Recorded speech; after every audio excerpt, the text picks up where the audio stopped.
I'm so fresh, you can suck my nuts.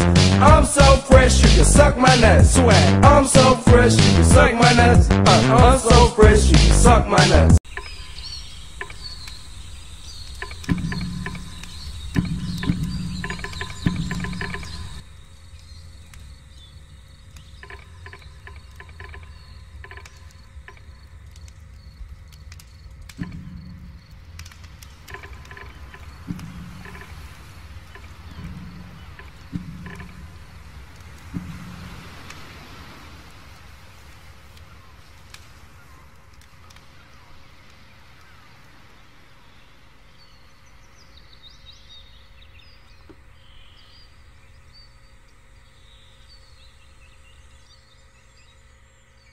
Hi there. Thank you very much for playing The Beginner's Guide. My name is Davey Reedon. I wrote The Stanley Parable, and while that game tells a pretty absurd story, today I'm going to tell you about a series of events that happened between 2008 and 2011. We're going to look at the games made by a friend of mine named Coda. Now, these games mean a lot to me. I met Coda in early 2009 at a time when I was really struggling with some personal stuff, and his work pointed me in a very powerful direction. I found it to be a good reference point for the kinds of creative works that I wanted to make. So just to start you off, this is, I think, the first game he ever made. It's a level for Counter-Strike. You can walk around here, by the way. And mostly it's just Coda learning the basics of building a 3D environment. But what I like is that even though he starts from the simple aesthetic of a desert town, he then scatters these colorful abstract blobs and impossible floating crates around the level. And of course, it destroys the illusion that this actually is a desert town, and instead this level becomes a kind of calling card from its creator. It's like a reminder that this video game was constructed by a real person. And it kind of makes you wonder, what was going through his head as he was building this? This is what I like about all of Coda's games.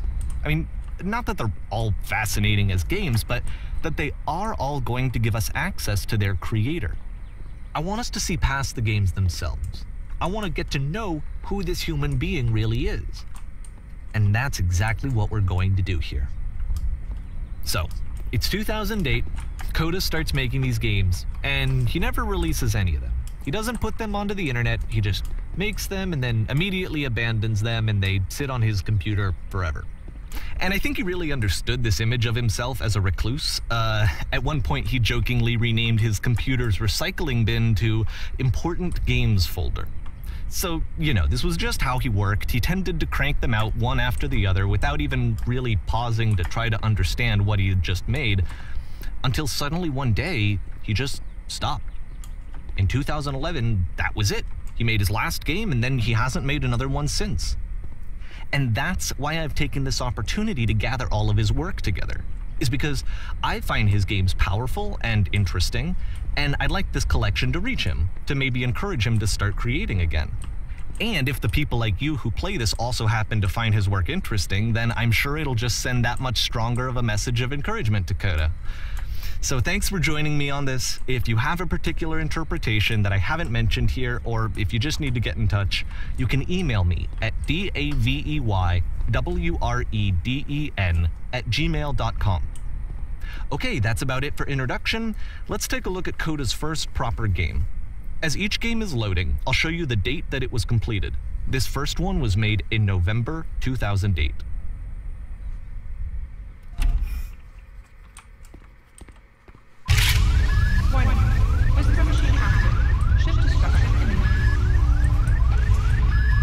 This game is called Escape from Whisper, and it's one of the more generic games you'll see from Coda.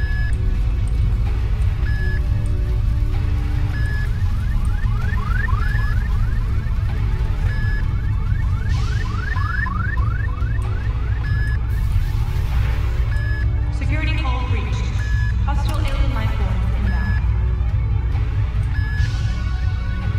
It kinda looks like this game was abandoned mid-development. For instance, you have this gun, which you'd think would indicate that there are supposed to be monsters or enemies somewhere, but then clearly there are no enemies anywhere. You can't even reload the gun when you run out of bullets. But ultimately we don't really know. Maybe Coda thought that actually it was complete the way that it is. and I think that we should talk about his games for what they are, rather than for what they're not. Enemy force neutralized. Begin ship evacuation.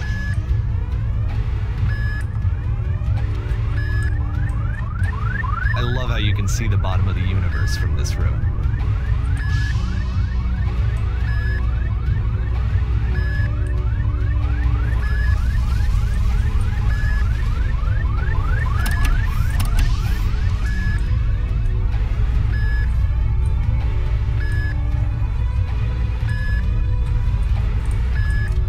Apparently, this space station has a labyrinth on it. Sure, I don't know. There's really no reason for it that I've ever been able to discern, so in the interest of time, I'm just gonna skip you on past it. Okay, this is the part that's interesting. The game has this narrative about the whisper machine and how it has to be turned off, and then you get to the engine room. Hey, you there, in the engine room. You could save us all. That beam is powering the whisper machine. We could disrupt it by introducing a great enough heat signature. If your body could stop the beam. It's so much to ask, but for all of our lives, would you do it? Could you give yourself?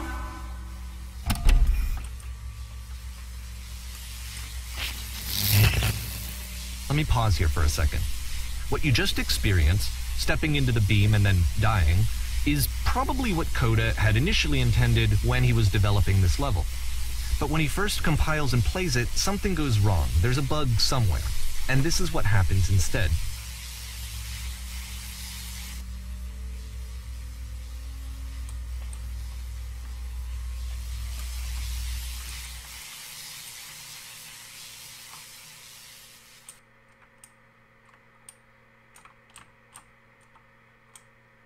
The beam causes you to start floating. And this is an important moment for him. Because yes, this is technically a glitch, but Coda identifies something human about it, like how small it makes you feel in the face of this larger chaotic system. Or this floating could be the afterlife, a peaceful place, juxtaposed against all of the hysteria that you've just had to traverse. I don't even know. I have no idea what he was thinking, but what's clear is that after making this, something lodges itself in his brain. He wants to do more of these really weird and experimental designs.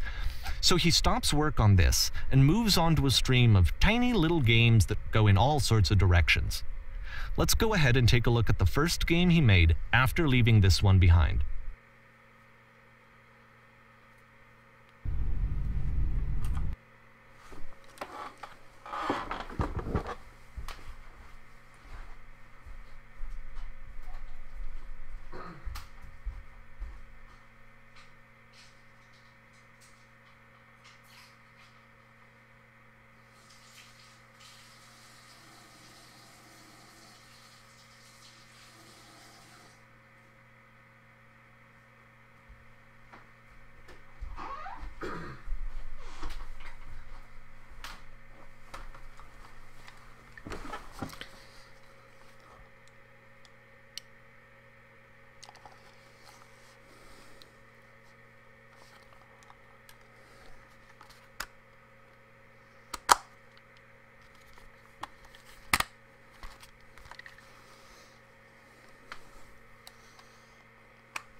Try walking backwards.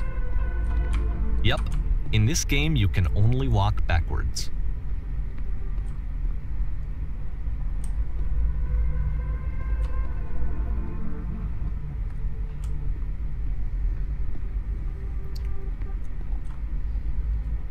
So it's a short and relatively minimalist experiment combining motion and narrative. It is less advanced than the previous game, but actually it seems to be more focused, more complete. Code is trying to give it a unique voice rather than simply basing it on a pre-existing trope.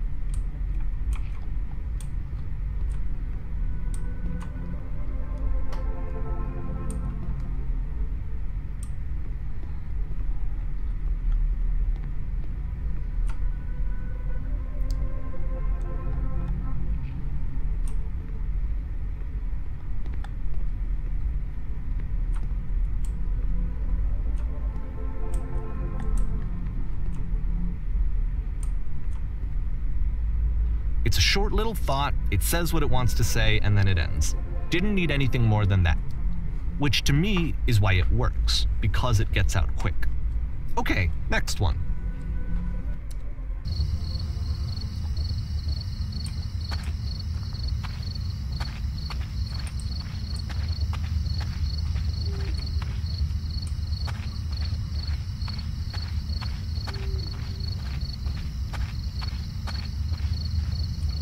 And that's it. Okay, the meaning of this game won't be clear just yet. Please be patient with me for a few more games, and I promise you'll see what makes it interesting.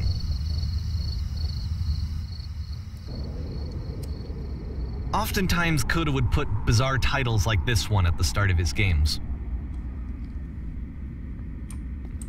I wish I'd known him at the time that he was making these early games. He would really only talk to me about his work as he was making it. Once he stopped work on a game, like, that was it. It was dead to him. And I don't agree with that at all, but what are you gonna do?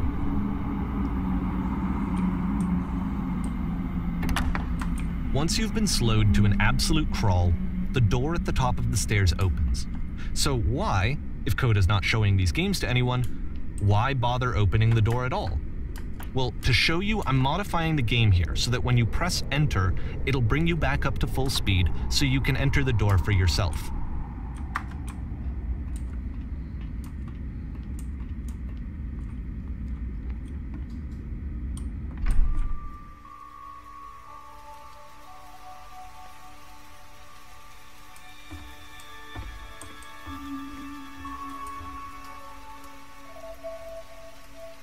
A room that's warm and nice and filled with little ideas for games.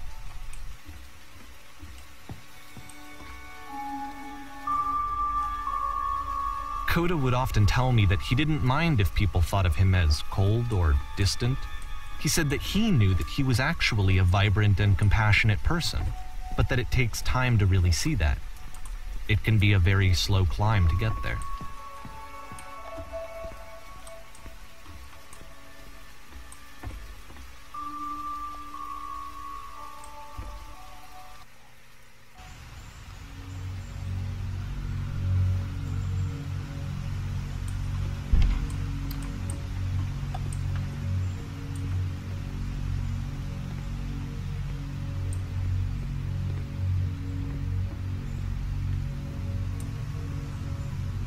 Well, this is new for Coda. It's an actual puzzle. Go ahead and see if you can solve it.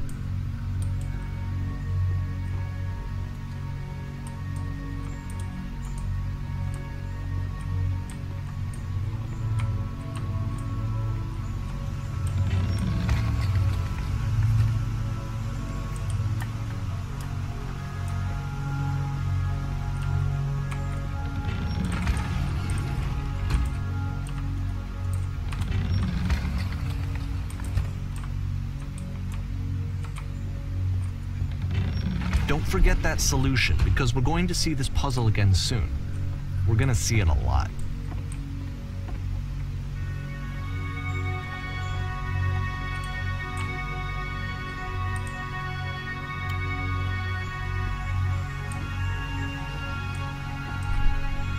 So that seems to be it, right? You walk down a corridor, you solve the puzzle, you get to the end. Simple enough. All right. Now I'm going to modify the game again so that when you press enter, it'll remove all of the walls from this room.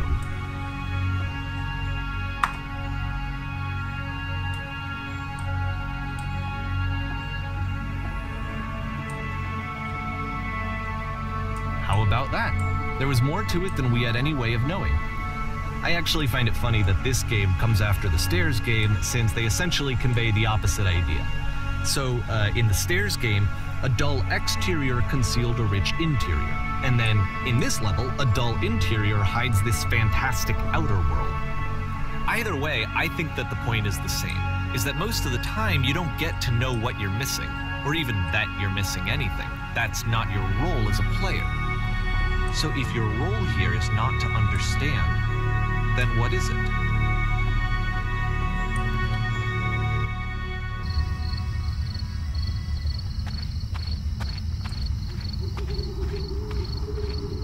Aha! So, this, combined with the entering game from earlier, tells us that Coda believes his games are connected somehow. It could even be that the stairs game and the puzzle game are literally connected in between this and the entering game.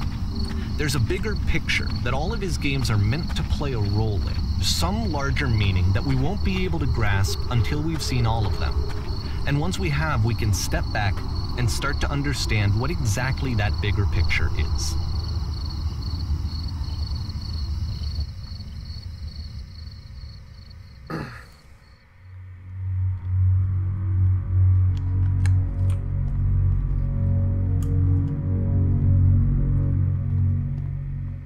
Let's talk about video game development for a second.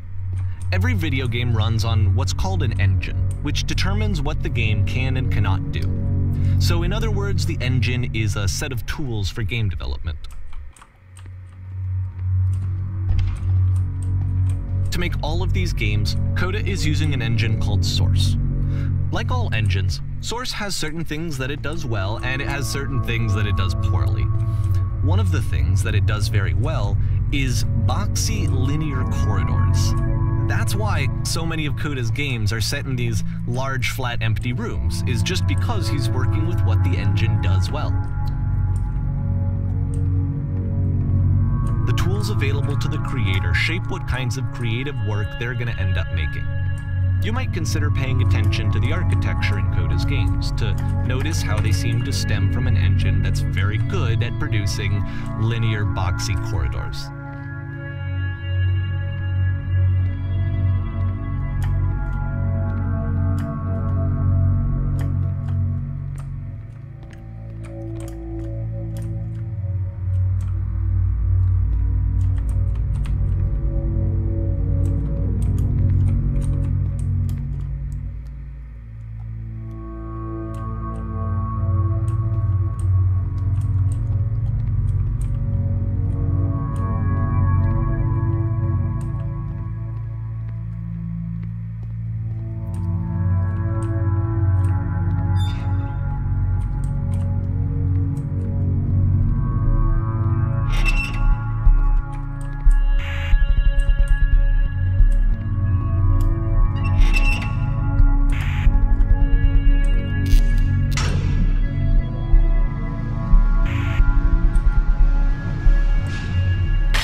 This prison, funny enough, in Coda's original design, the doors stayed shut for a full hour before letting you go. I've been watching.